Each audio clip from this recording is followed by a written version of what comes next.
Hello, this is a presentation to explain yet another clause of ISO 27001-2013 standard, that is A8, Asset Management.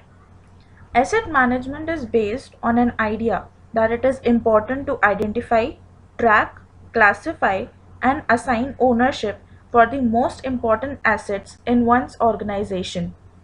So let's understand the clause A8. Asset. What is asset? Asset is anything that has value to the organization. Let's see the classification of assets for the organization. It can be software and hardware, infrastructure, information, or people.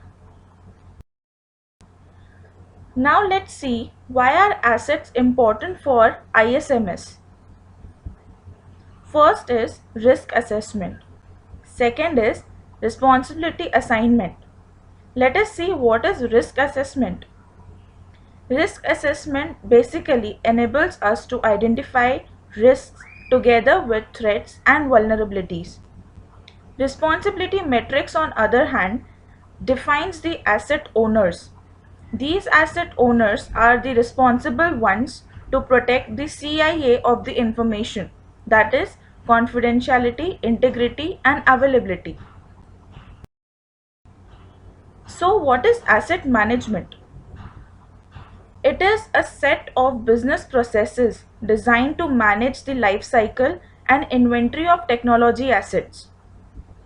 It provides value to the organization by lowering IT costs, reduces IT risk, and improves the overall productivity of the organization.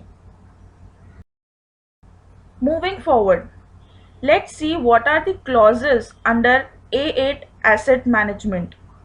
The first clause is responsibility for assets. The second is information classification. The third is media handling. This presentation will be explaining 8.1 and 8.2, that is responsibility for assets and information classification. Let's begin with the first clause, that is responsibility for assets. Responsibility for assets is to identify organizational assets and define appropriate protection responsibility. It has further four clauses. First is inventory of assets. Second is ownership of assets. Third is acceptable use of assets. And fourth one, return of assets. Let us now see what are the controls that are applicable on the clause 8.1 responsibility for assets. We know there are four sub-clauses under responsibility for assets. These are inventory of assets, ownership of assets, acceptable use of assets, and return of assets. So the control that must be applicable for inventory of assets is assets associated with information and information processing facilities shall be identified, and an inventory of these assets shall be drawn up and maintained. For ownership of assets, the assets maintained in the inventory shall be owned. For the third clause, acceptable use of assets, the rules for acceptable use of information and of assets associated with information and information processing facilities shall be identified, documented, and then implemented.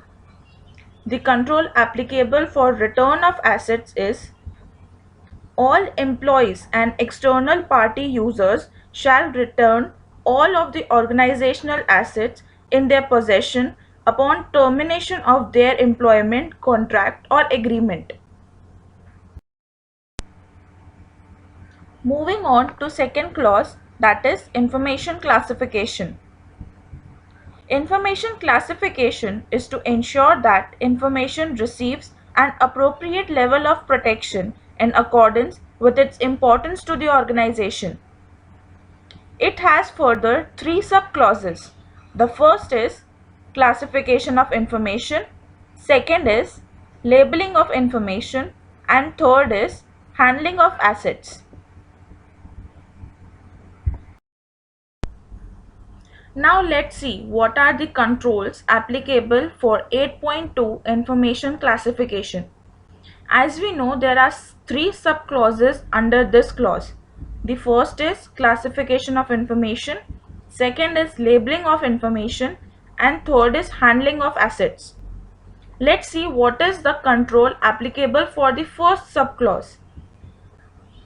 Information shall be classified in terms of legal requirements, value, criticality, and sensitivity to unauthorized disclosure or modification.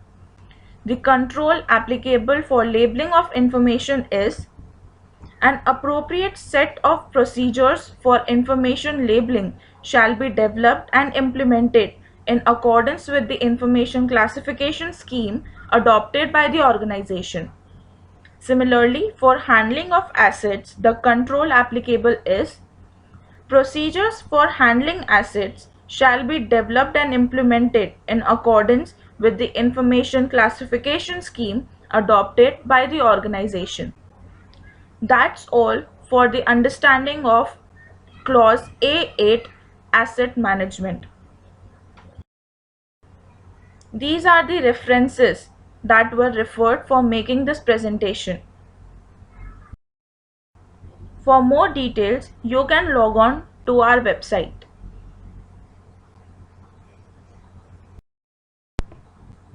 Hope you all enjoyed understanding asset management. Thank you.